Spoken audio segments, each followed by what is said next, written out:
सभी बोलो कृष्ण भगवान की जय। आप सभी का हमारे YouTube चैनल त्योहार गाइड पर स्वागत है। हरे कृष्णा। गर्ग संहिता के गिरिराज खंड में गिरिराज गोवर्धन के महात्म्य का वर्णन करते हुए नारद मुनि राजा बहुलाशव से कहते हैं, गिरिराजो हरे रूपम श्रीमाने गोवर्धन गिरितस्य दर्शन मात्रेनो याति कृतार्थ गंधमादन यात्रा याम ततः फलम लभते नरे तस्मा कोटि गुणम पुण्यम गिरिराजस्य दर्शने। इसका अर्थ है, श्रीमान गिरिराज गोवर्धन साक्षात श्री हरि का स्वरूप है। उनके दर्शन मात्र से मनुष्य कृतार्थ हो जाते हैं। गंधमादन की यात्रा करने से मनुष्य को जिस फल की प्राप्ति होती है उससे अनेक गुना अधिक पुण्य फल गिरिराज जी के दर्शन से प्राप्त होता है।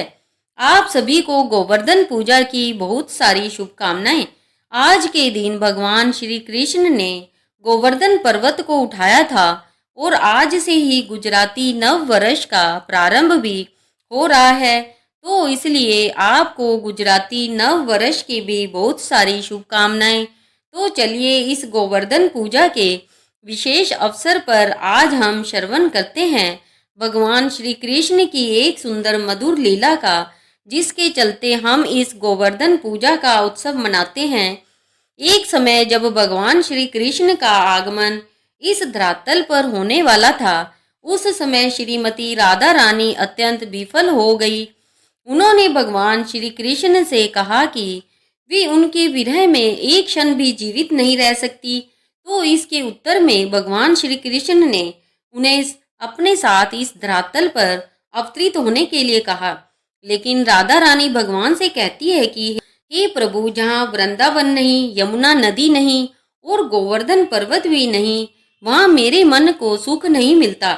श्रीमती राधा रानी के ऐसे वचन सुनकर भगवान श्री कृष्ण ने उसी क्षण अपने धाम से 84 कोस भूमि गोवर्धन पर्वत और यमुना नदी को भूतल पर भेजा और इस प्रकार गोवर्धन पर्वत का इस धरातल पर आविर्भाव हुआ। यह उस समय की बात है जब भगवान श्री कृष्ण वृंदावन में अपनी दिव्य बाल लीलाएं कर रहे थे।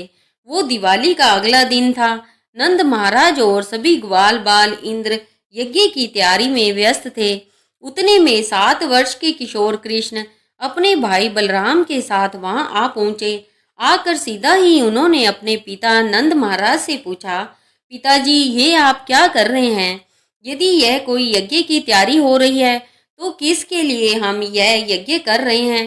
तो नंद महाराज ने प्रेम पूर्वक हंसते हुए अपने पुत्र को समझाया कि यह इंद्र यज्ञ की तैयारी हो रही है। देवराज इंद्र हमें वर्षा प्रदान करते हैं, इसलिए उनकी प्रसन्नता के लिए यह यज्ञ करना पड़ता है। लेकिन श्री कृष्ण ने इसका विरोध करते हुए कहा कि पिताजी, हमारा जीवन तो वास्तव में हमारी गायें, बैल और इस गोवर्धन पर्वत पर निर्भर करता है, ना कि इंद्र की कृपा पर। इंद्र तो केवल भगवान विष्णु के आदेश का पालन कर रहे हैं, इसलिए बाबा, इंद्र के लिए यज्ञ करने की कोई आवश्यकता नहीं है। वास्तव में तो हमें गोवर्धन की पूजा करनी चाहिए। अब कृष्ण के ऐसे बुद्धिमान तर्क को सुनकर आखिर नंद महाराज को अपनी हार स्वीकार करनी पड़ी। उन्होंने सभी ग्वालों से इंद्र यज्ञ के बजाय गोवर्धन पूजा की तैयारी करने के लिए कह दिया। यह सुनकर सभी वृंदावन वासी भी प्रसन्न हो गए और तैयारी करने लगे। अपने प्रिय गोवर्धन पूजा की समस्त सामग्री और भोग लेकर वे पहुंच गए।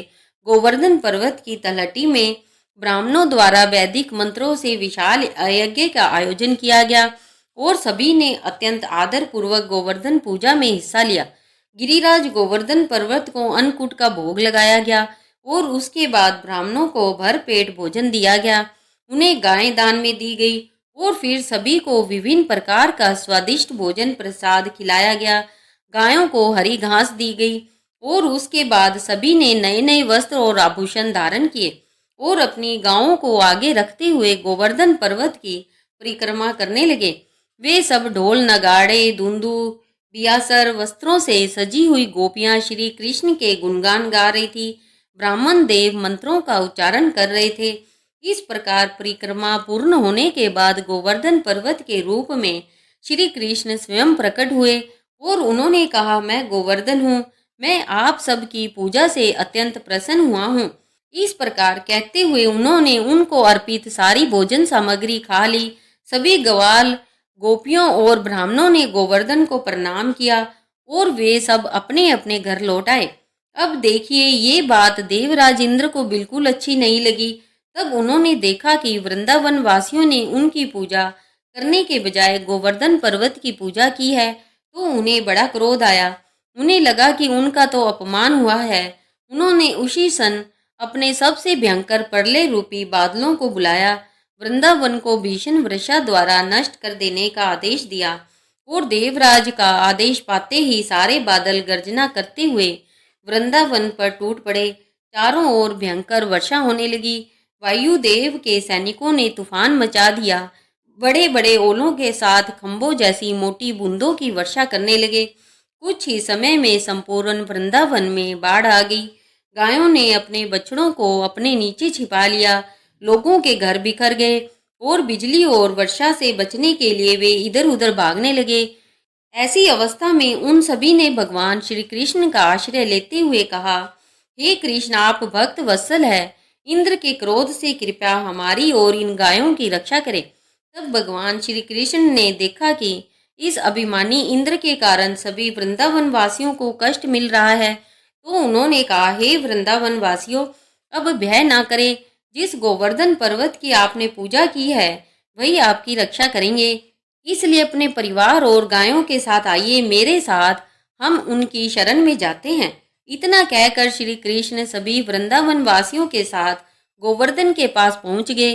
वहां जाकर उन्होंने अत्यंत सरलता से बाएं हाथ की छोटी अंगुली से गोवर्धन पर्वत को उठा लिया। सभी वृंदावन वासियों को आदेश दिया कि वे सब गोवर्धन के नीचे आ जाएं। अब कृष्ण का आदेश पाते ही नंद महाराज, यशोदा मैया और सभी वृंदावन वासी गोवर्धन के नीचे आ गए। इंद्र की प्रचंड वर्षा से बचने के लिए श्री कृष्ण ने सुदर्शन का आह्वान किया, जो कि अपने प्रचंड तेज से उस वर्षा के जल को अंदर आने से रोक रहा था। और तभी शेषनाग ने गोवर्धन की बाहरी तलहटी पर कुंडली मारकर दीवार खड़ी कर दी, जिससे बाढ़ का पानी अंदर ना आ जाए। बाहर में इंद्र के बादल गरजते रहे और अंदर में वृंदावन वासी बिना किसी भूख और प्यास के अपने श्री कृष्ण के मुख का रसपान करते रहे। इस प्रकार 7 दिन और 7 रात्रि तक श्री कृष्ण ने गोवर्धन पर्वत को उठाकर सभी वृंदावन वासियों की रक्षा की। 7वें दिन जब इंद्र अपने ऐरावत पर बैठकर वज्र से प्रहार करने के लिए पधारे, तो उसी क्षण कृष्ण ने उनके हाथ और वज्र दोनों को स्तंभित कर दिया। यह देखकर इंद्र अत्यंत भयभीत हो गए। उसी क्षण वहां से अपनी सेना के साथ भाग गए। उनके जाते ही वृंदावन में सारा बाढ़ का पानी अदृश्य हो गया। बादल छट गए, फिर से सुंदर धूप निकल आई और वृंदावन पहले जैसे ही रमणीय बन गया। यह देखकर श्री कृष्ण ने कहा, हे मेरे प्यारे वृंदावन वासियों, अब आप सब अपनी पत्नियों और परिवार के साथ बाहर आ सकते हैं। वर्षा रुक चुकी है और बाढ़ का पानी भी उतर चुका है। भगवान की यह बात सुनकर सभी व्रजवासी अत्यंत हर्षित हो गए। अपने अपने परिवार और गायों के साथ बाहर जाने लगे। जब कृष्ण गोवर्धन के पास एकांत में एक वृक्ष के पास खड़े थे, तब अत्यंत लज्जित होते हुए इंद्रदेव उनके पास आते हैं। उन्होंने सुरभि गाय को आगे रखा हुआ था और अपना तेजस्वी मुकुट भगवान के चरणों में रखते हुए भगवान से क्षमा याचना करने लगे। उन्होंने भगवान से अपने इस अपराध के लिए क्षमा मांगी और अंत में सुरभि गाय ने अपने दूध से भगवान का अभिषेक किया। उस दूध की धारा गोवर्धन पर बहने लगी और वहां से गोविंद कुंड का निर्माण हुआ। इंद्रदेव ने आकाश गंगा से भगवान का अभिषेक किया और यह जल जब गोवर्धन से होते हुए नीचे आया, तो वह स्थान पर मानसिक गंगा बनकर बहने लगा, जो आज भी समस्त पापों का नाश करती है। वृंदावन वासियों ने गोवर्धन पर्वत की पूजा आज के दिन ही की थी। इसी प्रथा का पालन करते हुए हम प्रत्येक वर्ष कार्तिक मास के शुक्ल पक्ष की प्रतिपदा के दिन गोवर्धन पूजा का पर्व मनाते हैं। इस दिन गोवर्धन पर्वत और गायों की पूजा की जाती है। गिरिराज गोवर्धन की परिक्रमा होती है और भगवान को अनेक प्रकार के व्यंजनों से बनाया हुआ विशेष अन्नकूट का भोग लगाया जाता है। गोवर्धन परिक्रमा के विषय में गर्ग संहिता में बताया गया है कि ऋष्यमुख, सहगिरी और देवगिरी पर्वत तथा संपूर्ण पृथ्वी की यात्रा करने पर मनुष्य जिस पुण्य फल को प्राप्त करता है, उससे कई गुना अधिक फल मनुष्य को गोवर्धन की परिक्रमा करने पर मिलता है। अतः गिरिराज के समान कोई तीर्थ ना तो पहले कभी हुआ है और ना ही भविष्य काल में होगा।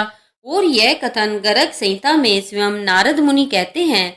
जो व्यक्ति गोवर्धन पूजा के दिन गिरिराज गोवर्धन की इस कथा का श्रवण भी करता है, उसके पूर्व जन्मों के समस्त पाप नष्ट हो जाते हैं और गिरिराज गोवर्धन की विशेष कृपा प्राप्त होती है।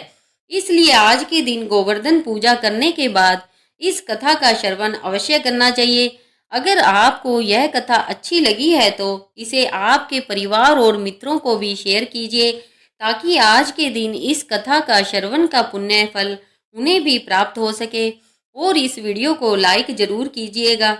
अगर आप हमारे चैनल पर नए हैं तो हमारे चैनल त्योहार गाइड को सब्सक्राइब करें और बेल आइकन बटन को क्लिक करना ना भूलें, ताकि नई वीडियो अपलोड होते ही उसका नोटिफिकेशन आप तक पहुंच सके। इस वीडियो को अंत तक देखने के लिए आप सभी का धन्यवाद। बोलो कृष्ण भगवान की जय।